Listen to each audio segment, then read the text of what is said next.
Inilah Injil suci menurut Yohanes. Dalam amanat perpisahannya, Yesus berkata kepada murid-muridnya, "Jikalau penghibur yang akan kuutus dari Bapa datang, yaitu Roh kebenaran yang keluar dari Bapa, ia akan bersaksi tentang Aku. Tetapi kamu juga harus bersaksi, karena kamu dari semula bersama-sama dengan Aku. Semuanya ini kukatakan kepadamu, supaya kamu jangan kecewa dan menolak Aku.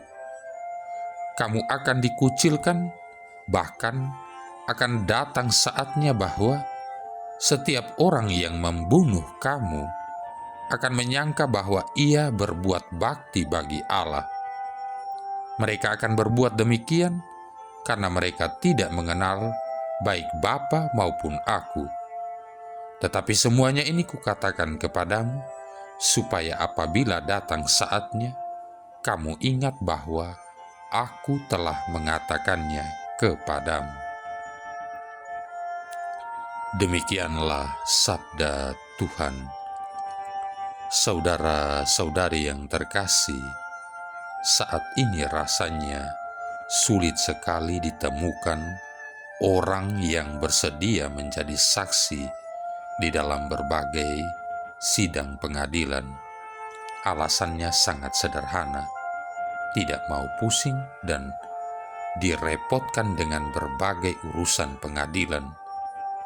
Belum lagi biaya untuk wirawiri ke tempat sidang yang jauh dari tempat tinggal. Iya kalau on time, tapi mana ada yang tepat waktu. Mundur bisa berjam-jam tanpa kepastian. Ditinggal makan salah, apalagi ditinggal pergi, bisa repot urusannya. Di sisi lain, karena susahnya mencari saksi, maka ada saksi yang pasang tarif. Makin meringankan, ya tentunya harus sebanding tarifnya. Intinya no freelance. Dibutuhkan keberanian luar biasa bila kita diminta menjadi saksi bagi teman kita, kerabat kita.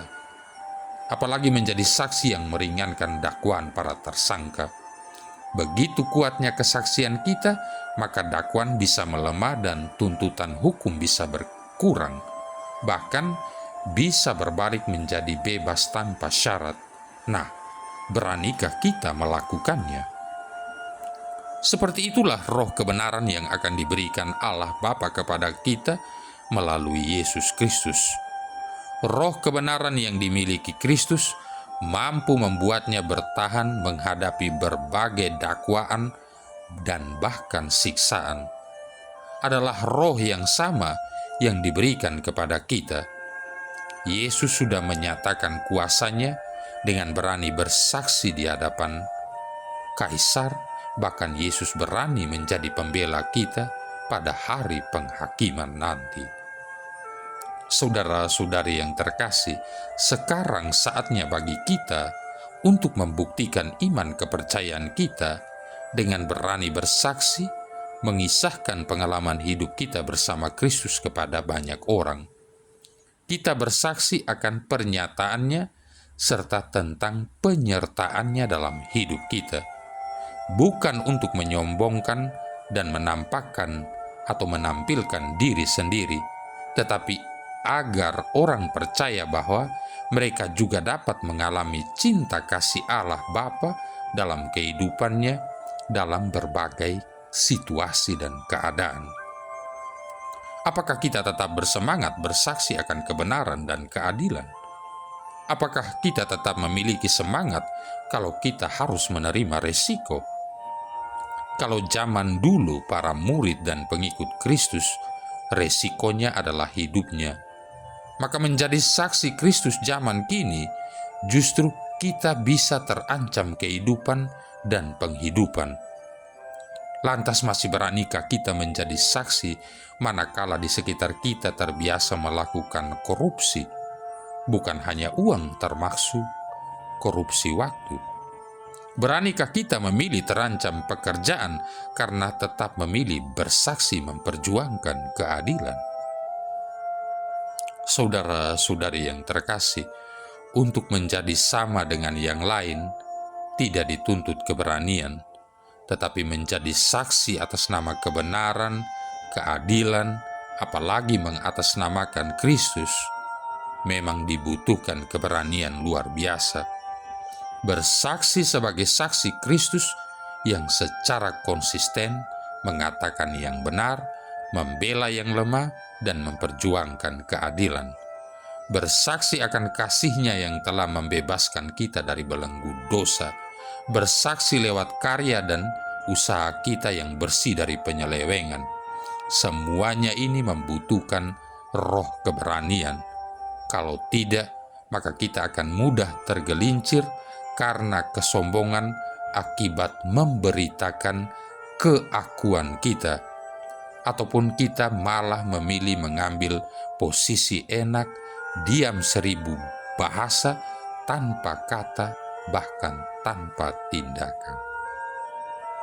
Saudara-saudari yang terkasih, suatu kali ada 4 orang imam mendiskusikan kualitas berbagai terjemahan kitab suci.